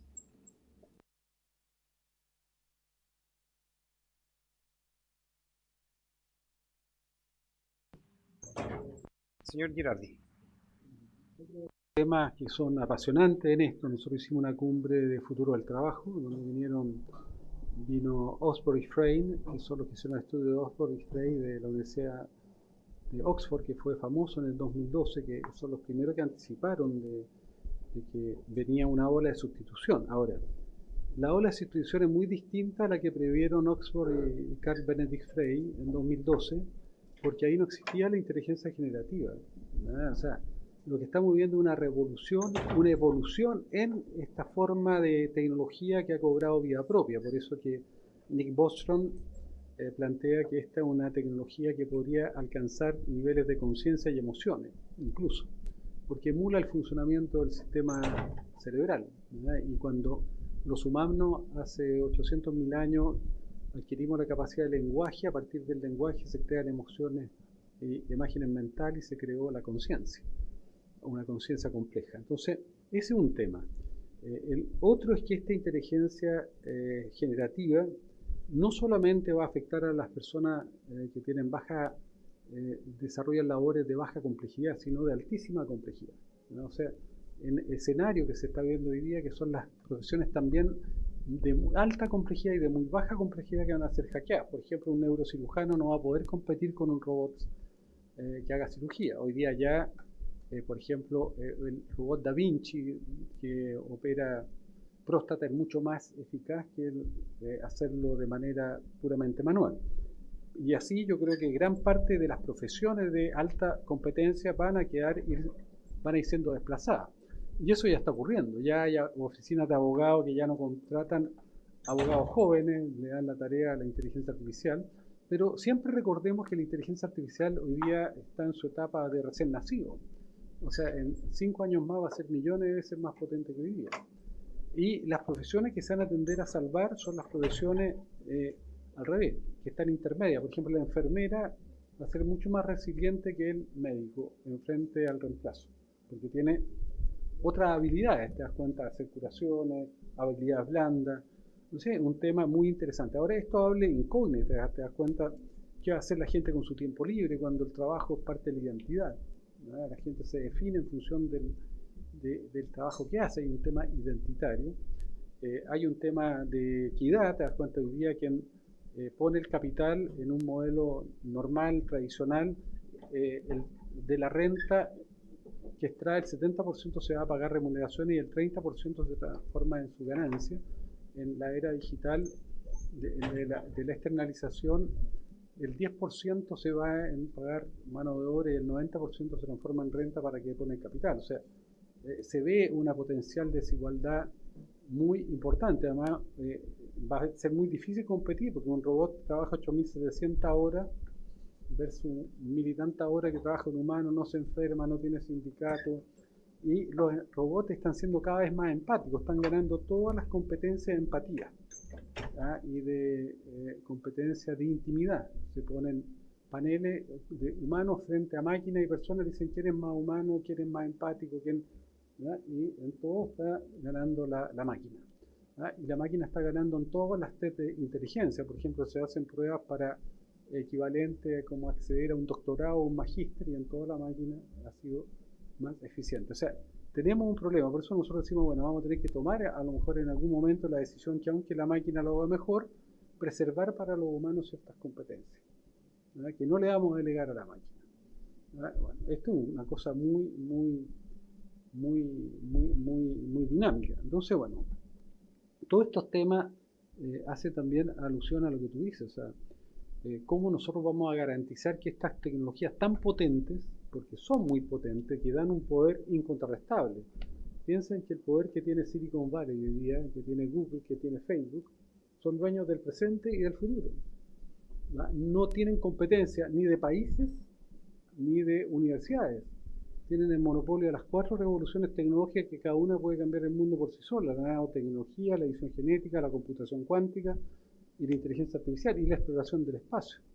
Entonces, cuidado que se pueden generar sistemas de poderes monopólicos o oligopolios del futuro entre China y Estados o Silicon Valley más bien, que son incontrarrestables. Entonces, esto también se puede expresar en lo que se dice acá.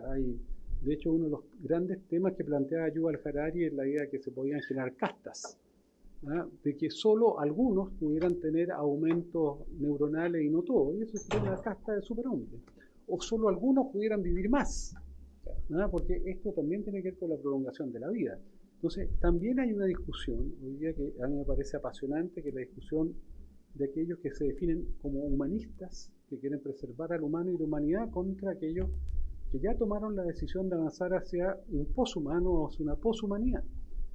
Hay una corriente filosófica muy interesante que se llama la ilustración oscura, que en el fondo cuestiona los valores de la ilustración, que son los derechos humanos de preservar al humano, los sistemas democráticos, etcétera, etcétera, y tiene una concepción contra la ilustración, contra los valores de la civilización, que son los grandes filósofos que están detrás de algunos de esta plataforma en Silicon Valley. Y por otro lado tienen un modelo autoritario chino, que ambos tienen esta disputa geopolítica.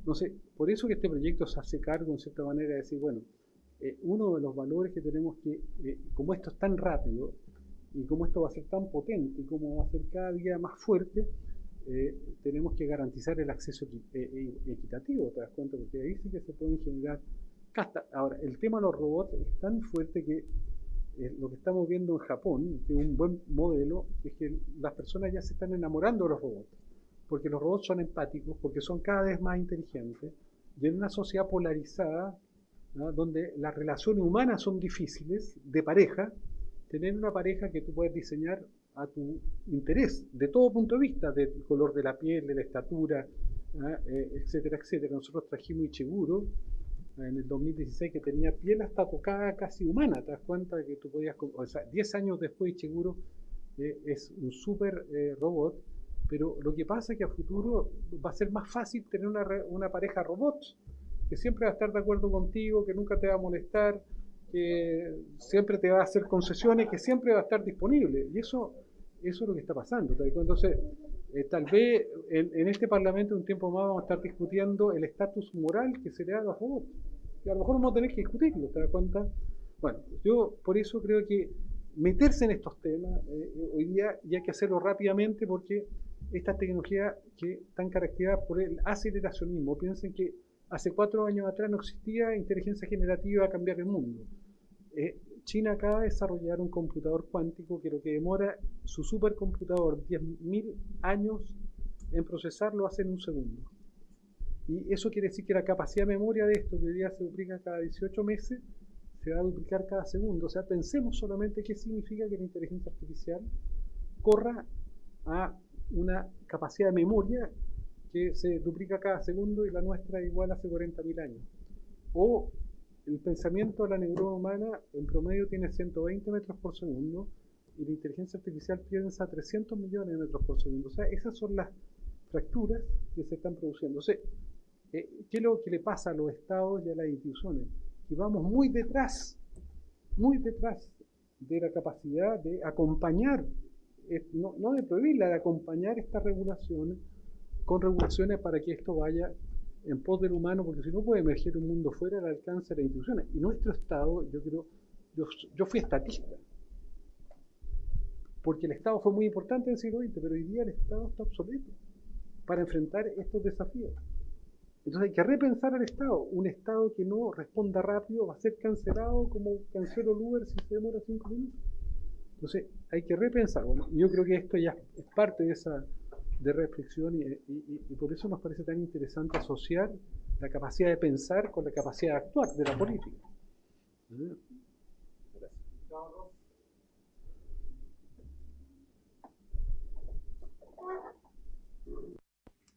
¿Qué esperar ahora? Ahí sí.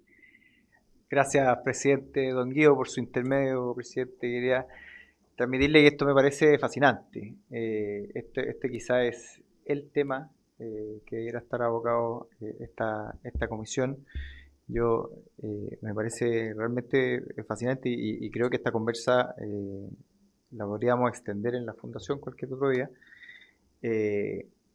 Sobre el sentido concreto del proyecto de ley, sí tengo un miedo con esto de homologarlo a dispositivos médicos. La única referencia mental que yo tengo para esta interferencia neuronal son estos chips que se ponen hoy día en la cabeza, esto de Neuralink, que se llama, ¿no es cierto? No sé qué otro tipo de tecnología ahí me podrá ilustrar usted. Una neurotecnología. Perdón.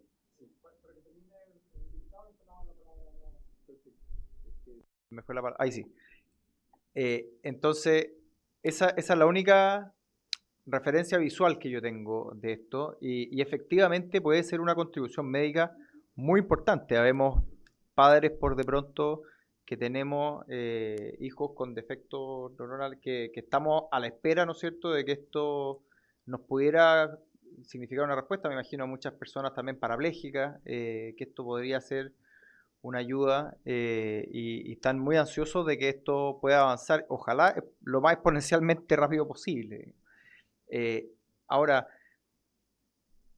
hacer pasar esto por el ISP, yo creo que va por el camino correcto, en el sentido de que va a ser un dispositivo médico, pero temo que va a ser el mismo dispositivo el que el día de mañana pueda efectivamente producir cosas como aumentar el CI, digamos. Entonces, ese tipo de regulaciones que generalmente termina siendo que terminan siendo muy amplias, tenemos el riesgo siempre yo, de nuevo, aquí, esto creo que pasa un poco los marcos políticos. Yo creo que aquí esto nos obliga a plantearnos preguntas sobre lo genuinamente humano. Yo aquí póngame en el saco de los conservacionistas de la humanidad. Creo que esto puede llevarnos a lugares muy complicados. La agenda transhumanista a mí la verdad que me da un poco de miedo. Pero entiendo también que esto al introducir, ¿no es cierto? No quiero usar palabras como la permisología, digamos, pero al introducir la autorización sectorial, llamémoslo así, que en este caso es de salud, ¿cómo podemos acotarlo para que esos permisos se ciñan a razones estrictamente médicas? Porque a mí me está dando la impresión, por la redacción del proyecto que alcancé a ver, es que aquí en el fondo la autoridad sanitaria estaría tomando decisiones basadas en su opinión sobre la afectación de derechos fundamentales, que me parece a mí debería corresponder a la sede judicial. Entonces, ¿cómo podemos evitar que en el fondo el camino de la aprobación sanitaria se convierta en un sustituto, ¿no es cierto?, de las decisiones que también tienen que ser profundamente deliberadas en sede democrática, en el propio Congreso, para no ir más lejos? Entonces, creo que ¿cómo ve o cómo se ve internacionalmente esta como pugna, ¿no es cierto?, bueno, quién toma la decisión de si esto se puede o no se puede, en definitiva?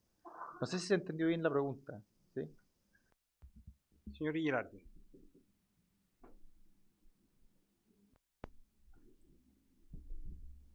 Bueno, yo creo que no cabe duda que regular esta nueva era y estas nuevas tecnologías, nosotros no teníamos un chasis ni teníamos una referencia conceptual. Piensen que Chile es el primer país que establece una reforma constitucional que hoy día es un modelo mundial, ¿te das cuenta? O sea, a partir de lo que hizo Chile, muchos países hoy día están planteándose participar en esto, no solamente países de Europa, porque también Estados Unidos, te das cuenta. De hecho, Rafael Yuste ha liderado en Estados Unidos, en varios estados ya tomaron decisiones de avanzar en una línea como la nuestra. Porque lo que está acá en cuestión es lo que tú dices, son dos temas que están en cuestión, es dónde está el límite del humano y de lo poshumano, y lo segundo es lo que tiene que ver con los accesos igualitarios, porque son dos situaciones que son de altísimo riesgo. Y la posibilidad de manipular al humano, porque si yo tengo dispositivos que se van a ir haciendo cada vez más extensivos, o sea, ya cuando Neuralink, Elon Musk, ya tiene un dispositivo que puede leer los cerebros, las emociones, el inconsciente, los chinos ya tienen otro, te das cuenta, y estos dispositivos estas tecnologías se van a universalizar.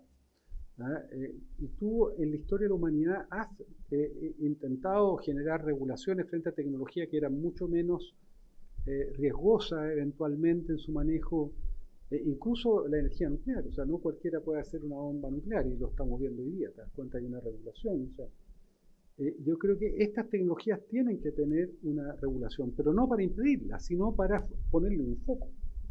¿Ah? Porque si una tecnología se va a registrar en el Instituto de Salud Pública, va a tener que demostrar lo que tú dices, que su uso fundamental es para establecer un trasplante coclear o para reconectar una médula espinal que está seccionada o para recablear un cerebro que tiene un Parkinson o para reponer la memoria en una persona que tiene un Alzheimer. Va a tener que explicitar, igual que hace un antibiótico, ¿no es cierto?, o un dispositivo, un objetivo, y va a tener que decir, mira, los efectos potencialmente adversos que hay que controlar son estos, ¿no? Pero la legislación no, el rol de la autoridad sanitaria no va a ser involucrarse en aspectos fundamentales, que esos aspectos fundamentales van a estar recogidos ya sea en el ámbito de la definición constitucional que se hizo o las personas que quieran reclamar de una determinada decisión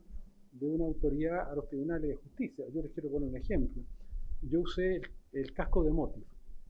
Motiv es una empresa que te pone un casco y tú lo entrenas y lee tu cerebro. ¿Ah? Y es espectacular. Puede leer tu cerebro y puede leer tus emociones. Y tú conversas con él y es capaz justamente de percibir tus emociones. Y los datos que extrajo de mi cerebro, ellos usan esos neurodatos para desarrollar otras tecnologías, para venderlo. Bueno, yo los demandé y fue Chile el primer país del planeta que ganó un recurso de protección, que se estudia en muchas universidades del mundo. ¿Ah? Y los obligamos a devolvernos los datos y la resolución de la Corte Suprema fue que si querían operar en Chile lo pueden hacer, pero se tienen que registrar. Para demostrar que el uso de esa neurotecnología tiene un fin que no es robarte los datos, sino que tiene un fin, que tiene un determinado fin o científico, investigación o terapéutico. ¿Ah? Pero lo que no puede dejar esta tecnología, porque hoy día ya hay experiencia a través de tecnología de escáner o de resonancia, de flujo, donde tú a una persona le muestras una foto y te leen el cerebro y tú puedes ver la foto a partir de la lectura del cerebro, de la imagen, ¿te das cuenta? O sea, esto es muy avanzado y va a ir muy rápido. O sea, vamos a llegar a un momento donde sí tú vas a poder manipular al otro en el sentido que sabes, haces del otro transparente o modificar sus conductas. O sea, de hecho, la neurotecnología indirecta, que son las redes sociales, modifican los cerebros. ¿Ah? Nosotros estamos perdiendo la capacidad de lectura y la lectura es la base del pensamiento profundo. Al vivir permanentemente expuestos a situaciones extremas, polares, al miedo de las redes sociales, de los medios de comunicación, el miedo es un mecanismo de sobrevivencia. El miedo hace que tú inhibas el funcionamiento de la corteza prefrontal y actives la amígdala. Y está hecho porque si te venía a atacar un animal y tú te ponías a pensar, iba a perder tiempo. De hecho, los contenidos negativos, amenazantes, van directo a la amígdala mucho más rápido que aquellos que tienen que ir a la corteza prefrontal. Pero lo que está pasando es que estamos viviendo un mundo donde estamos usando menos la corteza y más la amígdala. Entonces estamos perdiendo funcionamiento de la corteza. Estamos en un proceso que se llama hipofrontalización neuronal, porque la plasticidad neuronal es muy activa. Lo que tú no usas en el cerebro lo desusas. ¿No? De hecho, hay un estudio de los taxistas de Londres que es famoso, que los taxistas de Londres tenían un hipocampo muy grande, porque sabían miles de calles, miles de lugares, y le habían hecho escáner y tenían un tremendo hipocampo que no tenían el resto de los seres humanos. 10 años después de usar GPS y Waze, habían perdido el desarrollo del hipocampo. ¿Te das cuenta? O sea, entonces, bueno, eso nos puede estar pasando y nos está pasando y lo estamos viendo. Estamos viviendo un tiempo de regresiones. Bueno, pero esto no tiene que ver directamente con este proyecto, pero está asociado a esto, ¿no? Yo lo que les propongo, que independiente del proyecto, hagamos un seminario de estos temas, junto con, invitemos al Senado, está Rojo Edwards, allá, invitémoslo, hagamos una cosa grande, bonita, para reflexionar, más allá de la votación de ustedes de este proyecto. Y si hay que modificar o mejorar cosas, ahora, están totalmente disponibles estas personas que yo les dije que son parte de los creadores del proyecto: Carlos Amunategui, profesor de Derecho Constitucional de la Católica, Paulina Ramos, que está en el equipo de ética de la Católica, Lorena Donoso, que es la persona que yo creo que tiene mayor formación en la Chile en Derecho Digital, y esta chica Nieto, ¿cómo se llama? La autora que escribió un libro sobre neuroderecho de la Universidad Autónoma, también están totalmente disponibles si necesitan apoyo, o de la gente del Centro de Modelamiento Matemático. Bueno, estamos disponibles.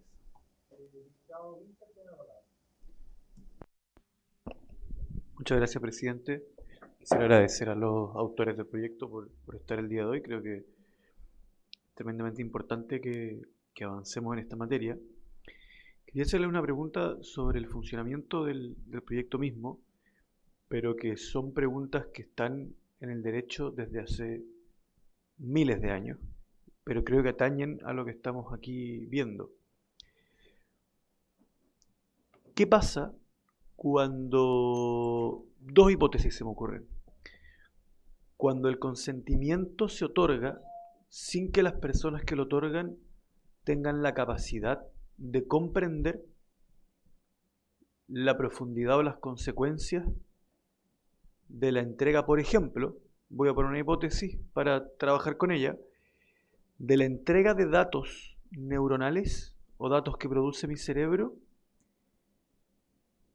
pero no como finalidad del intercambio, sino como efecto colateral de un procedimiento de salud al cual la persona desea voluntariamente someterse.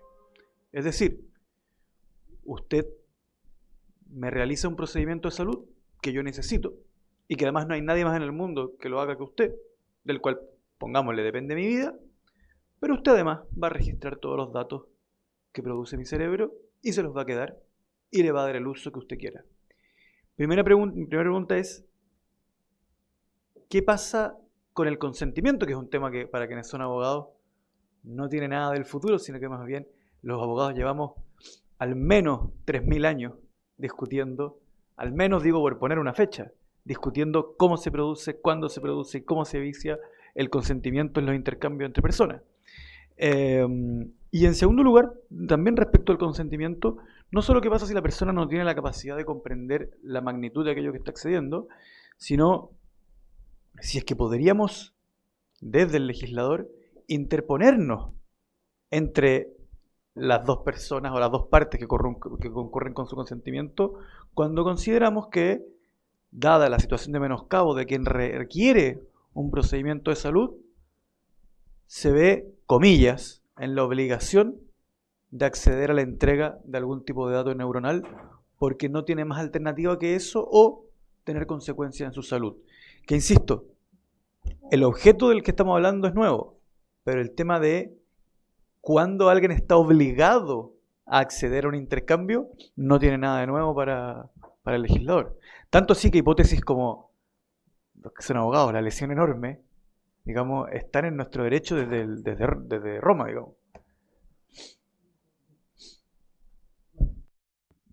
Si le parece, después le voy a pedir a Matías si puede agregar algo, pero el tema del consentimiento existe todos los días.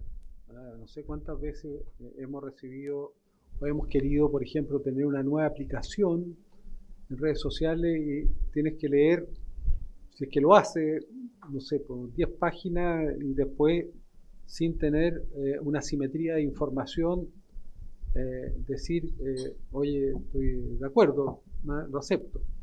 Ocurre todos los días en medicina. Los médicos tenemos una simetría de poder con los pacientes, ¿no? Gigantesca. O sea, usted va a ver al médico y el médico te indica una resonancia, un escáner, esto, todo esto. Tú no tienes ninguna posibilidad de saber si te está pidiendo algo que corresponde o hay algún interés que, digamos, que eso.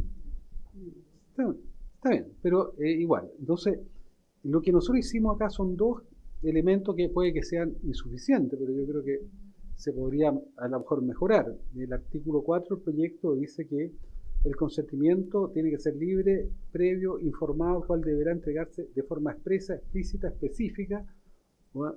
Y lo otro en el artículo 5 dice que el formulario para solicitar el consentimiento tiene que ser explicativo, o sea, tiene que estar la información de acuerdo a la evidencia disponible sobre los posibles efectos de la neurotecnología respectiva y cuando corresponda respecto a las normas de privacidad, datos neuronales, o sea, se intenta por la vía formal. Ahora, yo creo que la única manera de enfrentar estos cambios que van a ser tan rápidos es a través de la información, es a través de la educación a la ciudadanía. Te das cuenta de la alfabetización en la era que vamos a vivir.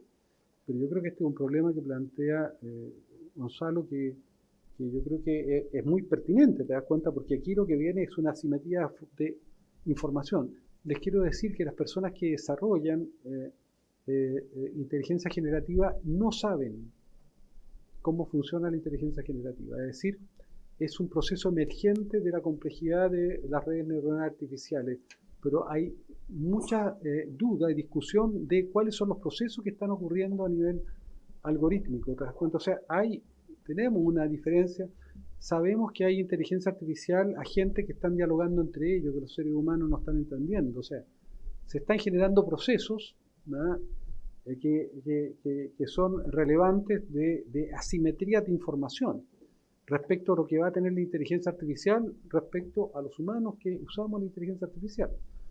¿Cómo podemos funcionar cuando la inteligencia artificial va a saber todo de ti, todo, tus aspectos más íntimos de tu vida, tus deseos, tus sueños, y tú no sabes nada de ella, por ejemplo? Te das cuenta de una relación asimétrica. Bueno, aquí por lo menos en lo formal hay un intento de hacerse cargo del consentimiento, ¿verdad?, y de establecer una graduación de consentimientos, ¿verdad?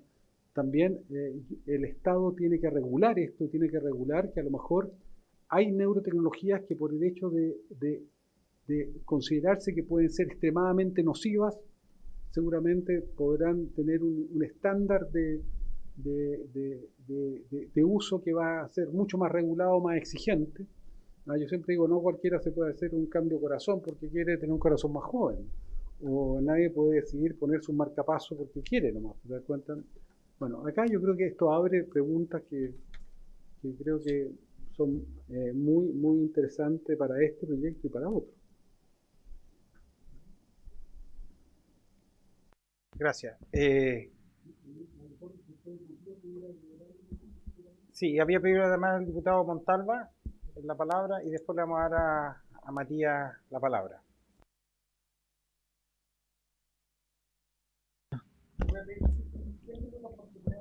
Dos minutos, presidente. Presidente, yo creo que este es de uno de los proyectos más importantes que se puede abordar en esta comisión. Lo decía el colega Ross, que en esto nos deberíamos pasar que sea gran parte de esta comisión. Y esto tiene relación también con subir el estándar de los derechos humanos. Los derechos humanos, lo decía también el colega Winter, de lo que han hecho los abogados en la historia, y se ha protegido los derechos humanos y ha tenido que ver con lo que hacemos en la vida privada, las comunicaciones, los datos personales. Pero aquí vamos a algo mucho más delicado, que es lo que pensamos, es lo que hay dentro de nuestro cerebro. Esto no atenta contra una acción del ser humano, esto atenta contra lo más propio que tiene el ser humano, que lo define. Si nos quitan esto, nos quitan quienes somos. Pienso, luego existo. Entonces, con la neurotecnología se puede incidir en el ser humano, en su esencia. Y eso es lo importante también de poder adelantarnos, o más bien hacernos cargo de lo que está pasando, porque no solamente va a pasar que no se va a legislar y van a tener el control alguien que no sabemos quién va a ser, sino más bien que podemos llegar al absurdo de no saber quién tiene el control, pero saber que alguien tiene el control, que se decía acá. Entonces, que hoy día haya la posibilidad que alguien influya en las decisiones, perfile conducta o intervenga procesos cognitivos, es fundamental y hace urgente que podamos legislar. Ahora alguien dirá, y las aprehensiones que se planteaban acá respecto a que esto podía generar alguna que se inhibiera la investigación o que se inhibiera el avance de innovación tecnológico. Bueno, eso es lo que se ha dicho con todas las regulaciones de todo el mundo. Cuando se regula algo, siempre hay una aprehensión que eso regulado no se desarrolle con plena libertad. Pero acá lo que nosotros tenemos que resguardar y ponernos a reflexionar es acerca de si vamos o no a proteger la libertad del ser humano de existencia y a la posibilidad de defender su libre albedrío, diría un cristiano, digamos, pero si va a tener la posibilidad de pensar por sí mismo, si va a tener la posibilidad de existir por sí mismo, sin que influyan en sus decisiones, sin que perfilen su conducta y sin que intervengan de forma permanente en sus procesos cognitivos. Entonces, por eso yo creo que es tan relevante poder ir afinando, si es que es necesario, pero legislar respecto a este tema lo antes posible y con urgencia. Muchas gracias, presidente. Diputado Ross, 2 minutos y voy a pedir si podemos 5 minutos extender. Gracias, presidente. Muy en línea con la premura un poco con la que nos encontramos por el horario, y para que no quedemos con el pendiente de solamente votar, yo de nuevo este tema me parece fascinante y creo que tenemos que legislarlo, tenemos un desafío muy grande y me encantaría participar, y por lo mismo quisiera pedir si es que pudiésemos breve, yo no quiero, esto no tiene nada de dilatorio, yo solo creo que habiendo también tantos diputados nuevos, que se abriera un breve plazo de indicaciones para poder sugerir cosas antes de ponernos a votar. Presidente, si podemos tomar ese acuerdo.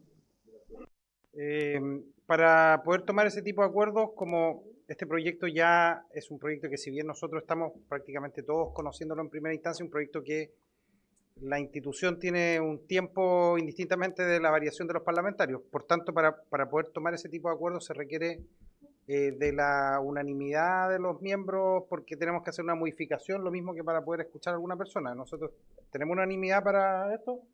Sí.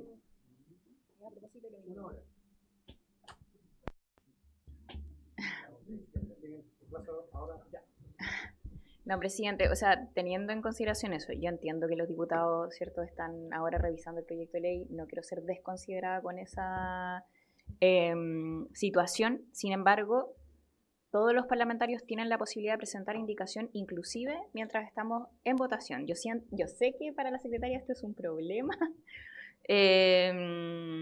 pero de todas formas, presidente, yo podría dar ese acuerdo si es que mantenemos la votación para el próximo lunes y empezar la votación el próximo lunes del proyecto de ley.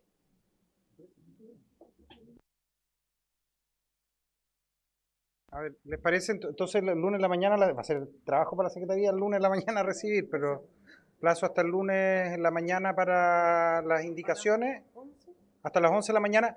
Como bien dice la diputada Gael, las indicaciones, uno en estricto rigor puede presentar las indicaciones en el momento hasta que se discute el artículo, y eso puede ser en un papel, incluso en una servilleta, en un cartón se puede plegar, no hay ningún requisito. Entonces, pero sí se hace como deferencia a la comisión para que los distintos parlamentarios puedan estudiar previamente la indicación y que pueda haber un conocimiento previo para un mejor legislar. Pero lo que está proponiendo entonces es que podamos, para efectos del comparado, el que podamos tener hasta el lunes a las 11 de la mañana el acuerdo. ¿Tenemos acuerdo? Para indicaciones, y comenzamos con la votación en particular. En estricto rigor nosotros no tenemos que tomar ningún acuerdo porque esto ya se aprobó en general, esto ya tiene su propio ritmo, pero siempre por deferencia a la comisión lo vamos a hacer así.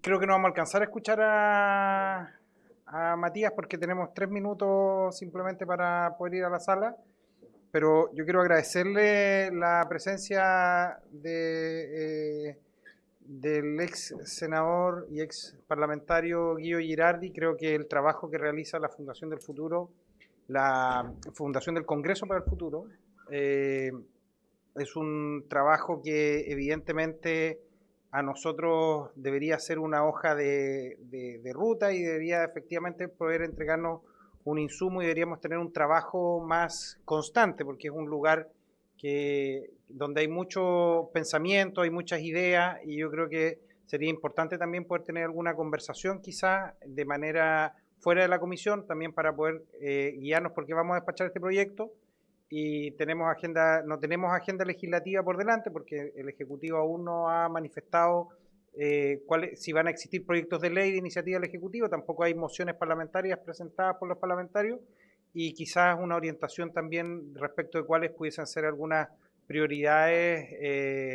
Creo que el Congreso del Futuro puede darnos esas luces que creo que son necesarias en este debate. Por tanto, nosotros muy agradecidos, señor Girardi, y le damos la palabra si quiere para despedirse de la comisión.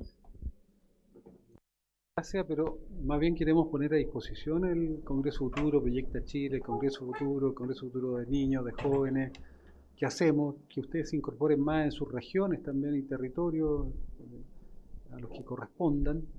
Y yo les propongo dos cosas, o invitarlos a la comisión, a la fundación que está en Santiago, a hacerle una presentación, un poco para que ustedes puedan conocer, opinar, incorporarse, o que tal vez el equipo, la fundación, venga un día para acá y nos invitan a almorzar.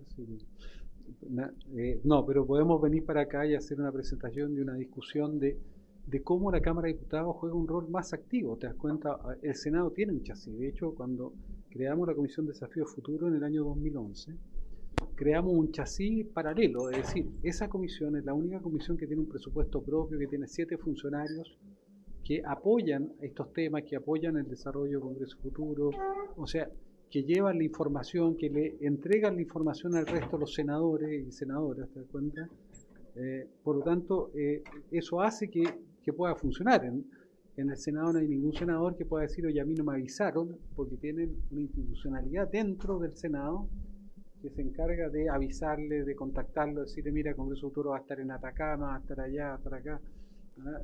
Funciona de esa manera, ¿te das cuenta? A lo mejor porque, claro, ustedes como parlamentarios tienen sus tareas, van a estar permanentemente en sus propias urgencias y responsabilidades, entonces se requiere a veces un apoyo adicional para que pueda funcionar. Bueno, pero les dejo propuestas esas